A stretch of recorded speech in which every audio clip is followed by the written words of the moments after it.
네? 마태복음 11장 16절부터 읽겠습니다. 교독할까요? 16절, 11장 16절 교독하겠습니다. 19절까지 먼저 읽겠습니다. 제가 먼저 읽을게요. 이 세대를 무엇으로 비유할까? 비유컨대 아이들이 장터에 앉아 제 동물을 불러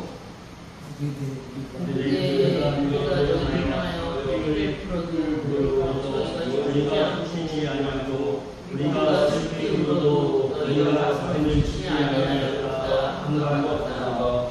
8절 요한이 와서 먹지도 마시지도 아니하매 그들이 말하기를 귀신이 들렸다 하더니 인자들이 와서 먹고 마시매 너희가 걷기를 향하고 헛것들을 들리는 사람이요 세기와 증인이 제일 전하노라. 아니하시는 이를 모든 하나님을 어린하여 물로 땅을 열매입니다.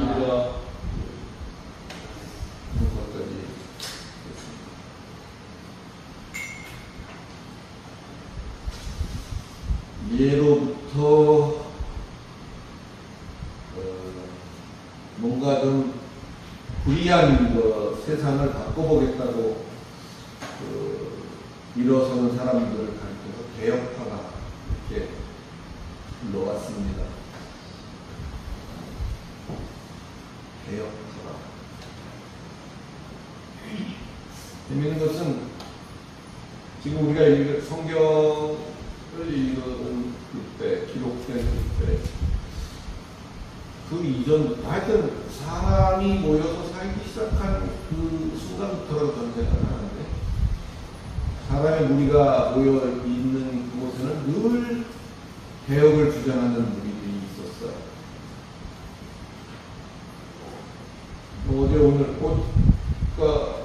어제 오늘 일이 아니에요. 어느 시대든 간에 개혁의 무리는 존재해왔다. 사실은 우리가 생각해볼 수 있습니다. 예수 시절에도 그랬고 그 이전에도 그랬을 것이고 그 이후로부터 지금까지도 개혁을 주장하는 사람들은 존재를 합니다. 근데 어때요? 개혁을 주장하는 사람들이 없었던 때가 없는 것 같은데 바뀌는 것 같지만 바뀌지 않는 것들, 그런 것 중에 하나가 소위 우리가 세상이라고 부르는 바로 그것이 아닌가 생각을 해봅니다.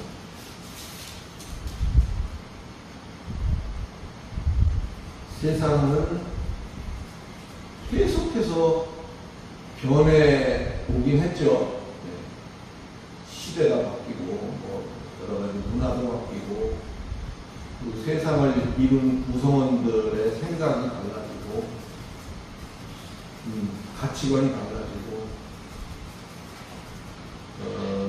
너무 급격한 변화를 가지기 때문에 쫓아가기가 어려운 그런 상황이에요. 그래서 나이가 좀 드신 분들은 요즘은 어디 가서 뭘 주문해서 먹기도 힘듭니다.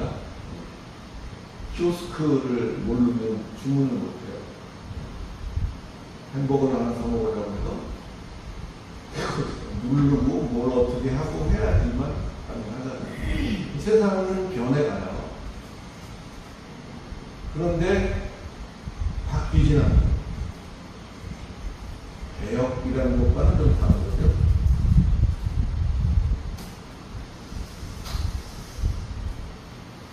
사랑하는 성도 여러분, 세상을 바꾸겠다는 생각은 버리시기 바랍니다. 세상은 안 바뀌어요. 바꿔보겠다고 나서는 사람들은 많았지만 결론은 여러분이 보시다시피 아닌가요? 세상이 지금 같은 이유는 세상을 마음에 들어하는 사람보다는 세상에 불만이 있는 사람들이 더 많은 것 같아요. 세상이 어쨌든 지금 같은 이유는 신앙인이 제 역할을 다하지 못해서 아닌가? 그런 이야기들도 나오죠. 신앙인이 제 역할은 뭐죠? 뭐 빛과 소금의 역할을 똑바로 했으면 세상이 이 지경이 됐겠느냐? 정신 차립시다. 뭐 이런 은혜가 되는 말씀도 있어요. 그러나 세상이라는 것이 신앙인이 제 역할을 못했기 때문에 지금 이 모양이다 라고 생각하는 것은 제가 보기에는 좀 뭐랄까 좀 오만한 생각이 아닌가 그런 생각을 봅니다. 우리 여러분 가운데 혹시 우리가 좀 더 각성해서 우리 믿는 사람들이 뭔가 각성해서 좀 해야 되지 않겠는가 이런 생각이 있다면 그런 생각 버리시길 바랍니다. 오늘 이 시간으로 그런 생각 버리시고 그런 생각에서 벗어나시길 바랍니다. 사실 성경은요 하나님이 그 하나님의 때가 이르기까지 세상이라는 것을 믿는 사람들 손에 주지 않았어요. 공중권세를 잡은 여부에게 세상을 맡겨놓은 거예요. 그래서 세상은 개혁의 대상이 아니에요. 세상은 개혁의 대상이 아니고 오히려 우리 자신이 믿는 우리 자신이 그 개혁의 대상이라는 것을 우리가 깊이 생각할 수 있기를 바랍니다. 서로 삼아 얘기를 좀 했습니다만 오늘 본문은 저런 경고하기 이를 데 없는 세상을 향한 비유로 오늘 성경이 시작되고 있었다. 그 첫 번째는 16절, 17절이죠.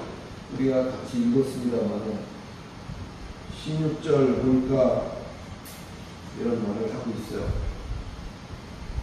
아이들이 장터에 앉아서 제 동물을 불러서 이르되 우리가 너희를 향하여 피리를 불어도 너희가 춤추지 않고 우리가 슬피 울어도 너희가 가슴을 치지 아니하였다. 같다. 비유로 얘기한 거죠. 한마디로 뭘 말하는 거예요? 세상이라는 것은 벽과 같다. 그런 말이에요. 벽과 같다. 단단한 벽. 바울은 자기가 쓴 디모데전서라는 서신서에서 이러한 표현을 화인 맞은 양심 이렇게 표현하고 있어요. 화인 맞은 양심. 화인 맞은 양심이 무슨 뜻인지 아세요? 화인 맞은 양심. 그저께 보니까 우리 임 선생님이 인치심이라는 게 뭔가요? 이렇게 질문을 하시는 걸 제가 들었습니다. 화인 맞았다라는 것은 여러분 그 이름은 내가 이지연이었나 이름은 좀 잊어버렸습니다만 신앙생활을 잘하는 청년이 있었어요. 그런데 교통사고를 당해갖고 차가 불이 이지선이다. 차가 불이 나는 바람에 엄청난 화상을 입었죠. 살아있는 것 자체가 기적이고 뭐 얼굴을 비롯해서 얼굴도 완전히 변형이 됐고 그렇게 큰 화상을 입은 그 상처가 아물게 되면 그 부분이 조직이 변해요. 그래서 이렇게 보기에도 우둘투둘하게 보여요. 매끄럽지 못합니다. 그리고 뭐 일그러지고 뭐 이런 건 따지지 말고 피부 자체가 두꺼워지면서 그 안에 있는 뭐죠? 느끼는 포인트.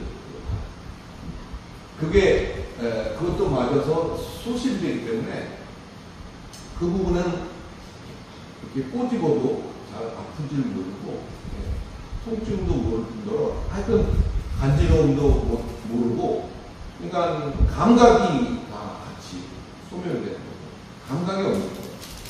그래서 주변 피부 조직과는 아주 다른 양상을 보이면서 또 아무런 느낌을 아무런 감각을 느끼지 못하게 된다고 합니다.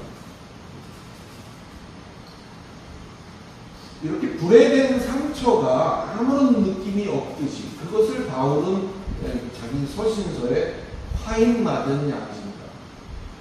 화인이라는 것은 불도장이거든요. 불도장을 찍은 그 부위는 화상을 입고 아물게 되면 이제 낙인 같은 게 찍히죠. 그러면서 거기는 감각이 옵니다. 근데 양심이 우리는 어떤 일을 하다가 가끔은 우리 양심이 우리에게 이야기를 하잖아요. 그럼 되겠니? 이런 얘기를 하는데 화인 맞은 양심을 가진 사람은 아무런 생각이 없는 거예요. 이게 잘한 건지 잘못한 건지 뭐 그런 옆에서 누가 얘기를 하더라도 알 수가 없는 거예요. 오늘날 우리가 살고 있는 이 시대에 가장 큰 문제, 뭐 여러 가지가 있겠습니다만 그 중에서도 큰 문제로 대두되는 것이 무감각에 대한 것이라고 할 수 있을 것입니다. 어떤 이는 이것을 뭐 소통의 부재다라고 뭐 표현도 하겠지만 일단 감각이 없는 거예요. 오늘 본문은 말하기를 피리를 불어도 애곡을 해도 아무 느낌이 없다. 세상이 그렇다. 이건 뭔가 그런 걸 들으면 흥겨워야 돼요. 지금 이 얘기는 예수께서 하시는 말씀이에요. 그러니까 이것이 왜 세상에 즐거움이 없나요? 흥이 없나요? 피리를 불고 즐거워하잖아요. 근데 여기서 말하고 있는 것은 예수께서 말하는 것은 어떤 그런 부분에 이것이 특화되어 있는 말씀인 거예요. 목사님, 요새 뭐 얼마나 아모르 파티 같은 거 이런 거 노래 들으면 어깨가 툭툭거리고 하고 그런데 무슨 말씀이세요? 세상이라는 것이 무감각하다는 게 어떤 그러니까 지금 제가 좀 설명을 드린 것이 그런 의미가 있는 거죠. 그러거나 말거나 그게 뭐 어쨌다는 거냐. 그러니까 그런 식의 어떤 뭔가 가로막혀 있는 것 같은 기본적인 생각의 소통이 이루어지지 않는 그런 것이 신앙과 세상과의 관계의 특성이다. 두 번째로 얘기하고 있는 것은 18절로 19절인데 같이 한번 읽어볼까요? 18절 19절 연달아서 읽습니다. 시작. 요한이 와서 먹지도 않고 마시지도 아니하며 그들이 말하기를 귀신 들렸다 하니 인자는 와서 먹고 마시되 말하기를 보라 먹기를 함하고 포도주를 줄이는 사람이요 세리와 세리의 친구가 하니 제주는 그 행한 일로 인하여 벌감을 얻느니라. 두 번째 비유를 말하는 것은 뭘까요? 일관성 없음을 말합니다. 일관성 없음. 요한이라는 사람이 세례 요한이라고 특별히 부르는 성경에는 요한이라는 이름이 많습니다. 우리나라 사람들 철수라는 이름이 한 사람이 아니잖아요. 그렇듯이 요한님도 한 사람이 아니라 여러 명의 요한이 있습니다. 그 중에서 우리가 지금 말하는 이 사람은 세례 요한을 말하는 거죠. 세례 요한은 여러분 아시다시피 예수보다 6개월 먼저 태어나면서 그 예수의 오실 길을 예비하는 역할을 맡았어요. 그래서 예수보다 6개월 먼저 태어났고 그 이후에 이제 예수가 탄생을 합니다. 요한이 뭘 외쳤어요? 우리 지난번에 봤더니 저는 깜짝 놀랐어요. 요한이 외친 말이 회개하라 천국이 가까웠다. 말을 요한이 외쳤어요.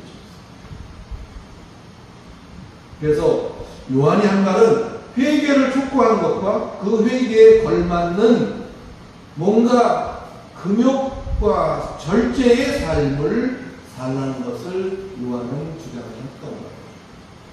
그래서 요한은 자기가 그런 주장을 하면서 실제로 같이 먹지도 않고 마시지도 않고 어떤 그런 절제된 삶을 살았어요. 그렇게 그가 하니까 세상은 그에게 어떻게 반응했다고요? 요한에게 말하기를, 여기 그러니까 성경대로의 표현을 들어보면 귀신이 들려, 그죠? 뭐라고 했어요? 귀신이 들렸다 하더니 요한이 와서 먹지도 마시지도 아니하매, 이건 요한이 그냥 금식을 했다는 얘기가 아니에요. 그 여러 사람들과 같이 먹지도 마시지도 않았어요. 가급적이면. 그것을 보고 귀신이 들렸다 이렇게 반응을 했단 말이죠. 그 이후에 예수가 이제 왔습니다. 귀신이 들렸다는 말은 그 사람이 제정신이 아닌가 봐, 미쳤나 봐. 이 좋은 걸 먹는 거 마시는 것, 인생의 여러 가지 즐거움 속에 먹는 즐거움이 상당한 부분을 차지하죠. 먹는 즐거움이 꽤 큰 비중을 차지합니다. 어쩌면 그것 때문에 우리가 생존한다라고까지도 말하는 철학자도 있어요. 근데 이렇게 좋은 거를 뭘 절제하라고 하냐? 그거 제정신이 아닌 것 같아요. 귀신 들렸어. 이렇게 이제 반응을 했어요. 그 이후에 이제 예수가 와서 어땠죠? 예수도 주장을 합니다. 그 가르침을 통해서. 회개하라, 천국이 가까웠다. 요한이 주장했던 것과 예수가 주장했던 것 똑같아요.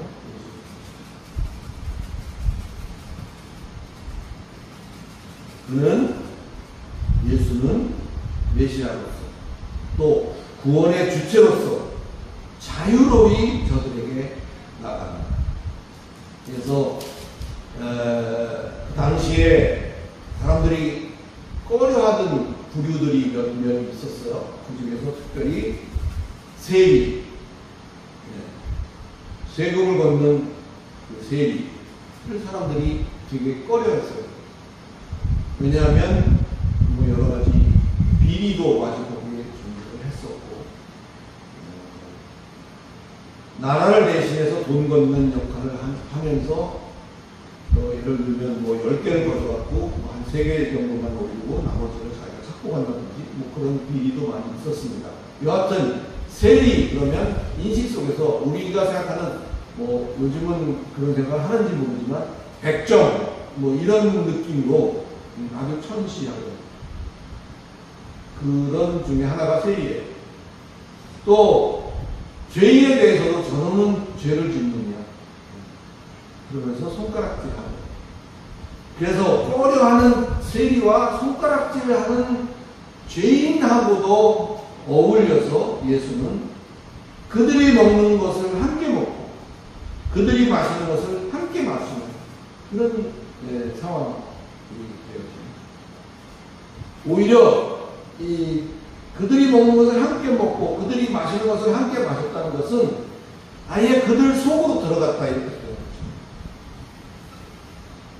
거죠. 여러분, 상대방의 마음을 여는 가장 효과적인 방법이 뭔지 아세요? 공감이죠. 같은 처지에 나도 너하고 다르지 않아.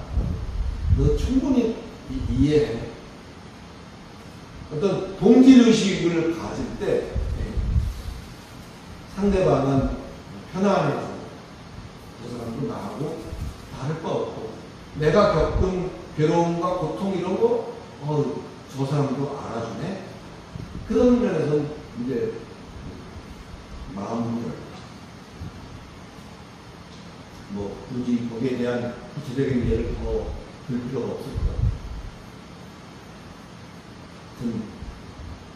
같아요. 이 상담사의 교육을 제가 했던 적이 있어요. 고객 만족 교육 자격증이 있습니다. 그래서 그 상담사들 교육하는 데에서는 이 부분이 반드시 나와요. 고객이 불만 전화를 했을 때 또는 불만을 토로했을 때 그게 아니고요. 우리 제품은 철저하게 품질 관리를 하는 거예요. 그럴 일이 없습니다. 이렇게 돼가지고는 상대방의 오히려 불을 부채질하는 꼴이 되죠. 아, 그러세요. 이게 관리하라고 하는데 그런 일이 생겨서 안타깝습니다. 죄송합니다. 이렇게 서로 공감을 할 때 이런 교육을 하는 적이 있어요. 여러분이 복음을 누구에게 전달하고 싶다면 내 것만을 말해서는 안 돼요. 그죠? 그 사람의 이야기도 들어주고 그 사람의 하는 어려움도 나눠서 실제로 어떤 분은 팔을 걷어붙이고 같이 그 일을 거들어주면서 한편으로 복음을 증거하기도 하고 복음을 증거하는 어떤 교육적인 측면에서 할 때는 그런 것도 상당히 필요하다 생각을 합니다.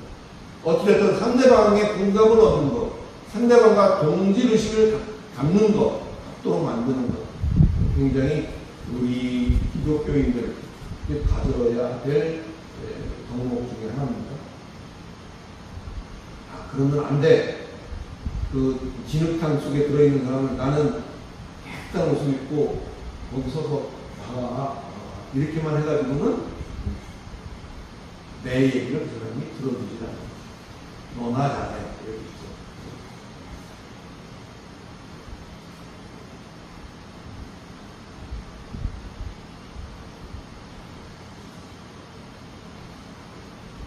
예수는 요한과는 달리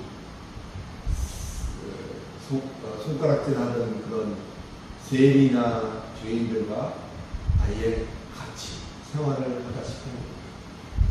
그랬더니 세상은 또 그에게 뭐라고 그러냐면 탐욕스러운 거렁뱅이 취급을 하는 것을 성경에서 볼 수 있습니다. 요한은 절제된 생활을 하라고 하고 절제된 생활을 했더니 이 좋은 걸 하지 말란다고 미친놈 취급을 하고 귀신 들렸다고 취급을 하더니 이제는 그들하고 같이 동고동락하는 그를 보고는 탐욕에 또 탐욕스럽고 거렁뱅이 같은 그런 사람이다라고 평가하고 그를 취급을 합니다. 이랬다 저랬다 하죠. 이건 뭐죠? 애초부터 세상은 그들의 말을 들을 생각이 없었다는 이야기가 됩니다. 그들의 말은 뭐예요? 회개하라 천국이 가까웠느니라. 그 말을 들을 생각이 없었다는 거예요. 깨달으십니다. 그런 세상을 향해서 예수는 한마디 하시죠? 뭐라고 했나요? 한번 좀 봅시다.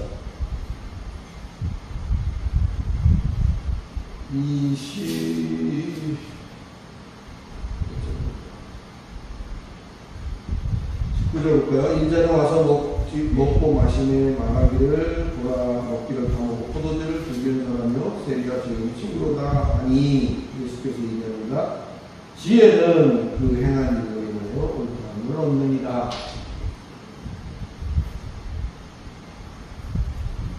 내버려둬. 지금은 인자가 이런 취급도 당하고 저런 취급도 당하지만 지혜는 훗날 그 결과로서 옳다함을 인정받게 되는 거야 라고 예수는 말합니다. 할렐루야. 지혜라는 거 모르는 사람이 없겠죠? 지혜가 뭔지 여러분 모르시는 분 이 자리에 아무도 안 계십니다.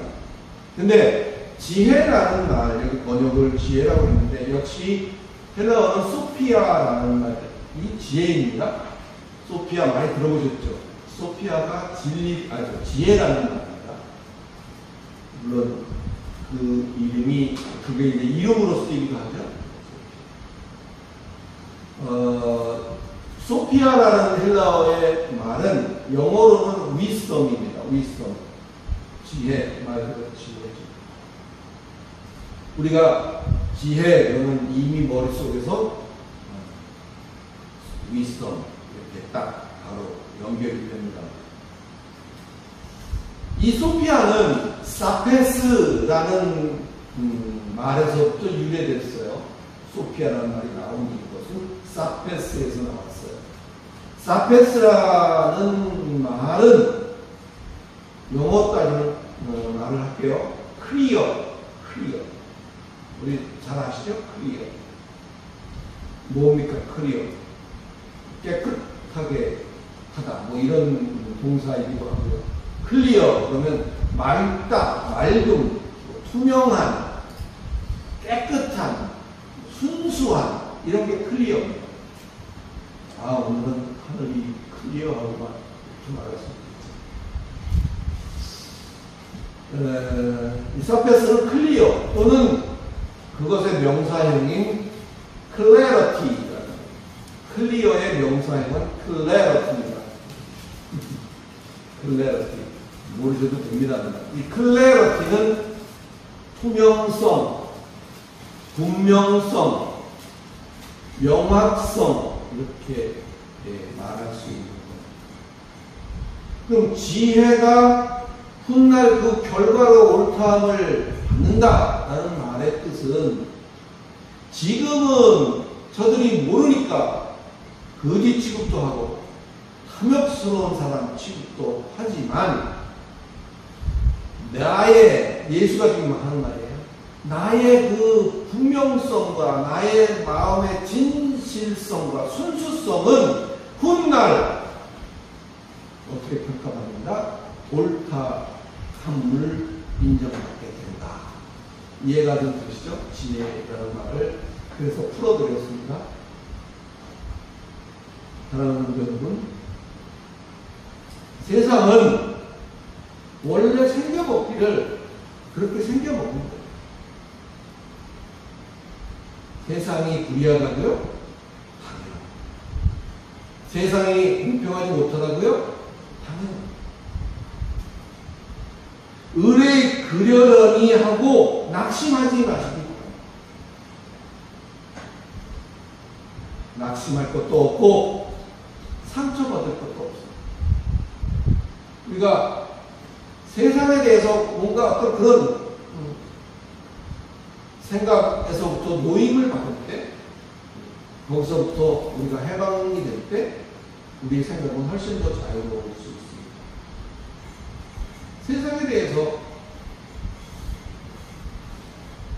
우리가 가지고 있는 생각, 내가 이렇게 최선을 다하고 내가 뭐 이렇게 노력을 하고 내가 뭐 이럴 때 어쩌다 세상도 한 번쯤은 알아주겠지, 이런 생각을 아예 버리시다.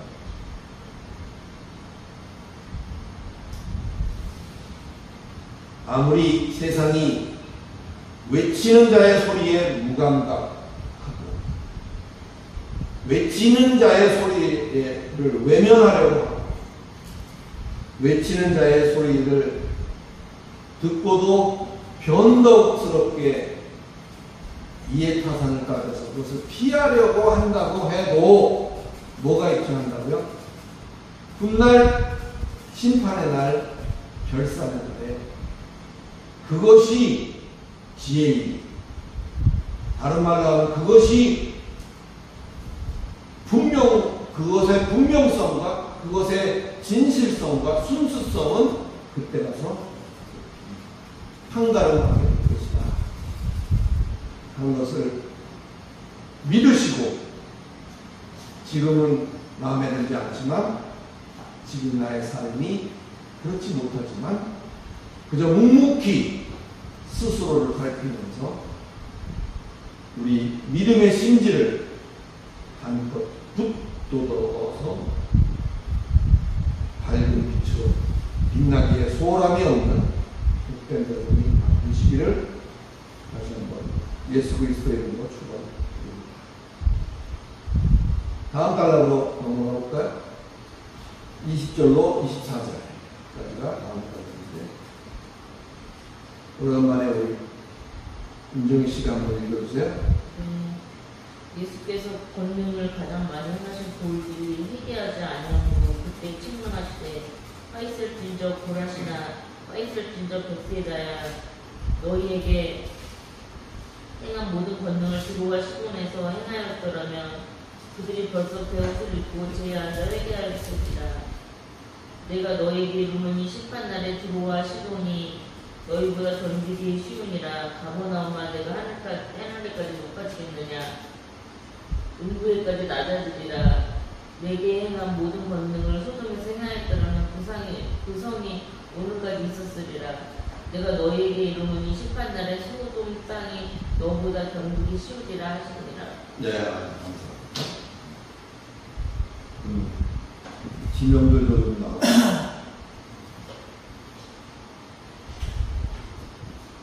과잉 맞은 것 같은 무감각과 이랬다 저랬다 이해 파산적인 변덕이 이 시대의 특징적인 모습이다, 이렇게 우리가 말을 했습니다. 이것을 두고 예수님의 개탄이 계속해서 이어지고 있는 부분이죠. 예수는 뭐라고 합니까? 권능을 가장 많이 행한 고울들의 반응이 전혀 없다는 거예요. 그걸 개탄하고 있어요. 권능. 여기서 우리는 그 권능을 행하는 목적을 분명히 알 수가 있습니다. 권능을 행하는 목적이 있어요. 권능은 왜 행하는 겁니까? 권능에는 뭐가 포함되죠? 뭐 기적도 포함되고 뭐 이사, 기적과 이사, 뭐 여러 가지 것들이 다 권능에 포함이 되는 것들이에요. 왜 그걸 하는 거죠? 또 무엇 때문에 그것이 기적이 일어나게 되는 거고, 무엇 때문에 신기한 일이 벌어지는 거죠? 신기한 일이 왜 벌어지는 거죠?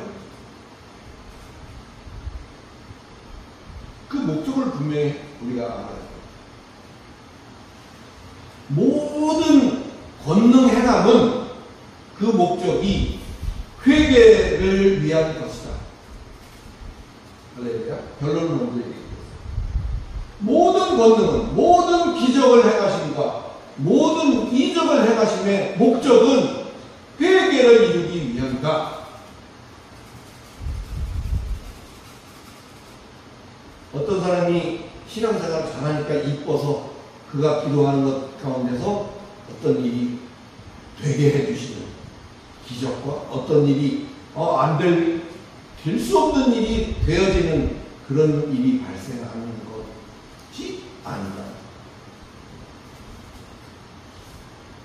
신앙생활 열심히 하고 헌금 많이 하고 그랬다고 해서 기적이 발생하는 게 아니다.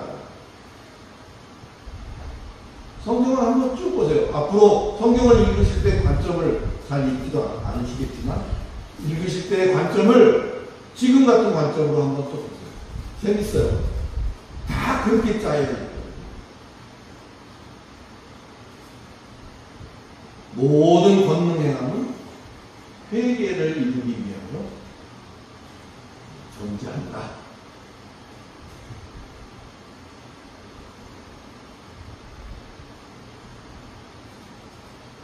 헛된 것을 추구하는 것에서 돌이켜서 참된 것을 지향하여 나아가는 변화, 이것이 회개입니다.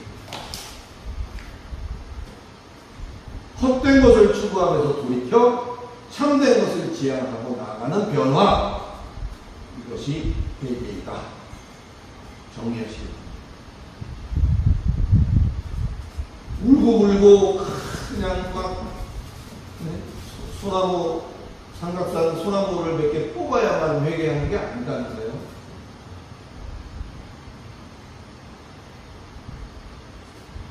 예수께서 모든 권능을 행한 목적이 회개를 위한 것이고, 그것을 통해서 그들이 헛된 것에서 벗어나서 참된 것을 바라보고 나아가기를 바라는 그런 의중은 모른 채 현상적인 기적과 이사에만 환호하고 몰두하는 세상을 개탄하시고 계시다는 것이 오늘의 본문 두반절의 내용입니다.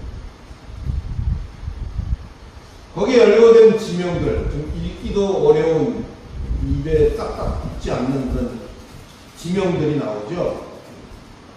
읽느라고 고생하셨습니다만은 연루된 지명들을 우리가 잘 살펴보면 몇 가지 특징을 발견할 수 있어요. 고라신, 벳세다, 이 고을들은 유대 고을입니다. 두로, 시돈 이런 지명들은 이방 고을이라는 사실을 우리가 볼 수가 있습니다.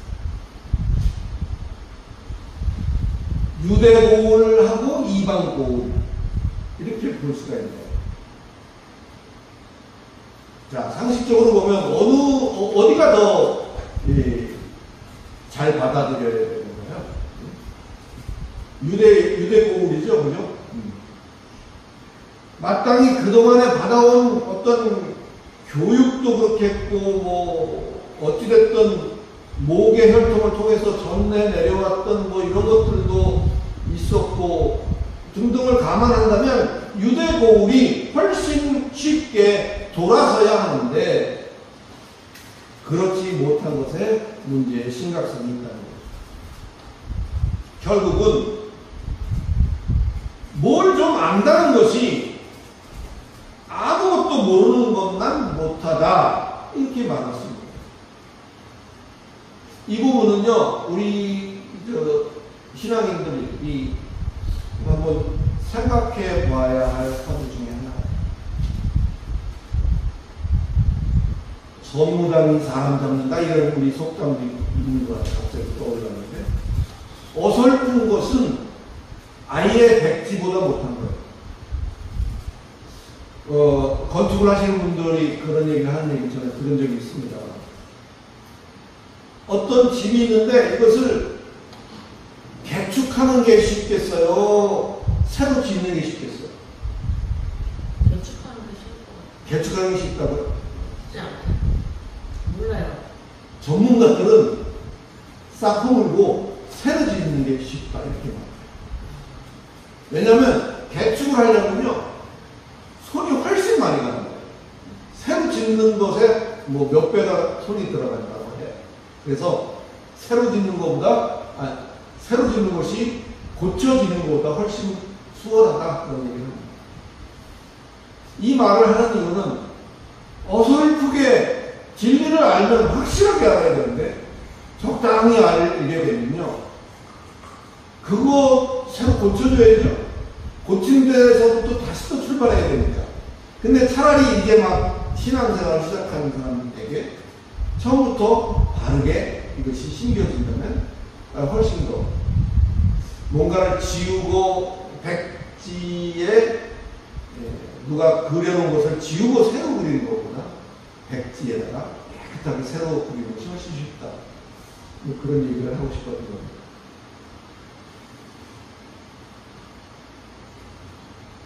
고라신과 벳세다는 유다 고을이라고 했지만 이들은 오히려 이방 고을만 못했다는 거죠. 23절에 나오는 가버나움이라는 것은 예수가 제2의 고향이라고 불릴 만큼 예수가 거기서 많은 활동을 했던 곳이에요. 가버나움. 그래도 많이 익숙하실 겁니다. 가버나움. 그렇기 때문에 예수가 거기서 활동을 집중적으로 하면서 여러 가지 그런 상황을 옆에서 봤을 거 아니에요. 그죠? 그러니까 많은 권능과 이적 행함을 그들도 경험을 했어요. 그런데 그들에게 가버나움에게 예수께서 하신 말씀이 뭐예요? 이미 망해 없어진 소돔보다도 못하다는 책망을 하고 있습니다.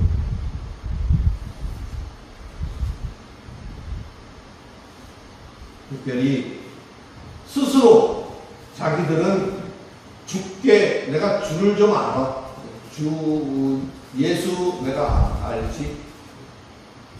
그가 뭐 이렇고 저렇고 아는 게 전부가 아니죠. 예수도 알고 내가 또 예수가 뭐 할 때 내가 뭐 또 이런 걸 좀 도와드리기도 했고 뭐 그런 자랑이 결코 좋은 면으로 작용하면 좋은데 그렇지 못한 경우도 많이 있더라. 그런 것을 우리가 깨달아야 할 것입니다. 사랑하는 성도 여러분, 말씀을 마치려고 합니다. 누가복음에 보면 누가복음 5장을 한번 볼까요? 끝날 때 됐습니다. 누가복음 5장 여기 5장으로 넘어가서 찾아봅시다. 누가복음 5장 1절부터 몇 절을 좀 봐야 되겠는데 누가복음 5장 박 집사님 찾았으면 5장 1절부터 몇 절 좀 읽어봐 주세요. 우리가 몰려와서 하나님의 말씀을 들으되 예수는 게네사렛 호숫가에서 서서 호숫가에 배구척이 있는 것을 보시니 어부들이 배에서 나와서 그물을 씻느니라. 네. 그래서 예수께서 한 배에 오르시니 그 배는 시몬의 배다. 육지에서 조금 떼기를 청하시고 앉으셔서 배에 앉아서 이제 무리를 가르치시더니 말씀을 마치시고 시몬에게 이르되 깊은 데로 가서 그물을 내려 고기를 잡으라 이렇게 말합니다. 시몬 베드로예요. 시몬이 대답하여 이르되 선생님 우리들이 밤이 새도록 수고하였으되 잡은 것이 없지만은 말씀에 의지해서 내가 그물을 한번 내려볼게요. 이렇게 하고 그물을 내렸는데 그 고기를 잡은 것이 그물이 찢어질 정도로 잡았다. 그래서 아예 다른 배 옆에 배한테 손짓해가지고 불러다가 도와달라고 해서 겨우겨우 이제 그렇게 되었다는 얘기죠. 그래서 8절에 보니까 시몬 베드로가 이를 보고 결국 이런 상황을 보면서 예수의 무릎 안에 엎드려서 가로되 뭐라 그랬어요? 주여 나를 떠나소서 나는 죄인이로소이다. 이게 게네사렛이라는 동네에서 일어난 일이에요. 게네사렛. 이 동네 이름은 우리한테 익숙치 않습니다. 게네사렛. 신도림동 이게 아니라 게네사렛. 이 게네사렛이라는 곳은 위에서 우리가 김종인 씨가 읽었던 여러 그 고울들 중에서 좀 상대적으로 게네사렛이라는 것은 아까 우리 박 집사님이 읽을 때 떠듬떠듬 했듯이 익숙하지 않은 이름이에요. 게네사렛이라는 위에서 말했던 고울들과는 상대적으로 잘 알려지지 않은 그런 곳인데 유일하게 공간복음에서만 이것이 등장합니다. 공간복음은 뭐라 그랬죠? 마태, 마가, 누가복음을 공간복음이라고 한다.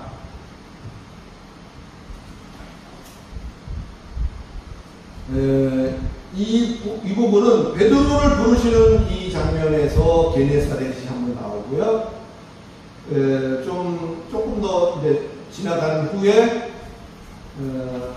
예수께서 여기 오실 때 그 옷깃을 만지면 나을 것 같다 해서 옷깃을 만져서 병고침을 받은 여인의 이야기가 일어난 것이 그때 두 번 나온대요. 게네사렛이라는 것은 베드로를 부르는 과정에서 한 번, 그 다음에 예수의 옷깃을 만져서 병고침을 얻는 그런 상황에서 한 번, 이렇게 딱 두 번 나오고 합니다. 유명한 것은 아니라는 거죠.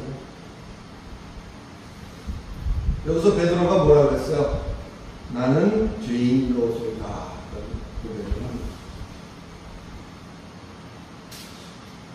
원래 베드로가 전에 죄를 지은 게 있었는데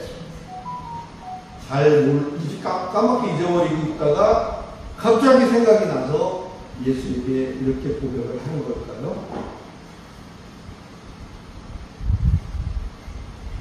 누가 봐도 그건 아닌 것 같아요.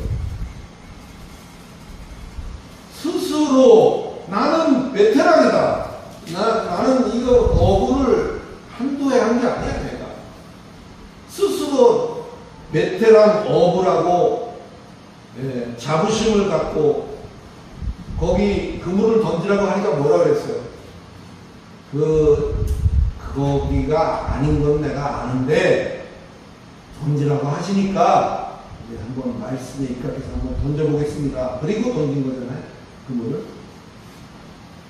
스스로 베테랑 어부라고 나대던 자신이 그 그 얼마나 허탕을 쳤는데, 밤새도록 베테랑들이 그물질을 했는데 허탕을 쳤는데, 예수의 그 말을 듣고 했을 때 그물이 찢어질 정도가 되고 옆에서 도와주지 않으면 안 됐을 정도가 됐다는 상황을 보면서 그건 뭘 깨달았을까요?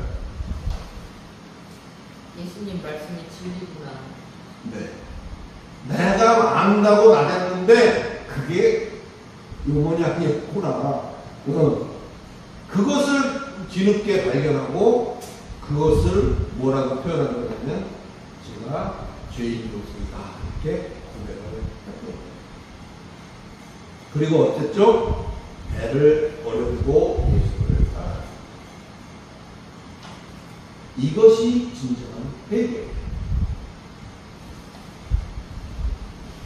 세움을 포기하고 예수를 쫓아간 그게 회개가 아니고, 자신이 갖고 있는 최고라는, 또 자신의 경험이 최고라는 어떤 그런 가치관이 바뀌는, 그것이 참된 회개고 그것이 참된 돌이킴이라는 것을 잘 깨달으시기를 예수 그리스도의 이름으로 축원합니다.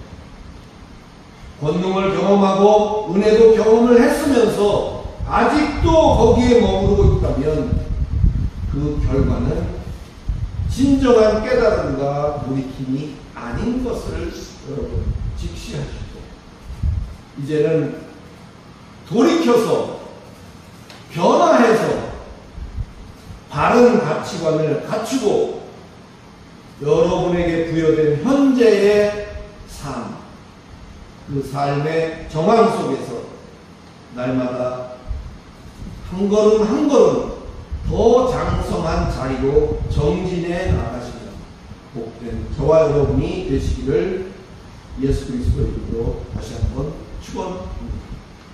기도하겠습니다. 제가 한 말씀 드리겠습니다. 저기 그 예수님께서는 물속에 들어있는 고기를 한쪽으로 보이게 만드는 능력을 가졌습니까? 그들이 모르는 것을 예수님은 알고 있는 그 까닭이 어디에 비밀이 있다고 생각하십니까? 그랬겠죠? 예를 들어서 뭐 물속에 있는 고기들을 다 불러서 그 물 안에 들어가게 할 수 있는 능력이 있는, 다시 말하면 창조주요 또 그럴 만한 권세를 가진, 그것이 이제 구원의 주체로서의 예수다라고 이렇게 설명을 전반부에 했습니다만, 경험과 그것의 차이, 이것이 베드로를 무릎 꿇게 했고 베드로로 하여금 내가 죄인이다라고 고백했던, 내가 나대서 내가 내 지식만 믿고 나댔던 내가 너무나 부대할 것이 없었다라고 고백을 했던 결정적인 이유가 되지 않는가 그렇게 생각합니다. 구체적인 내용 궁금하시면 다시 한번 또 이제 예배 후에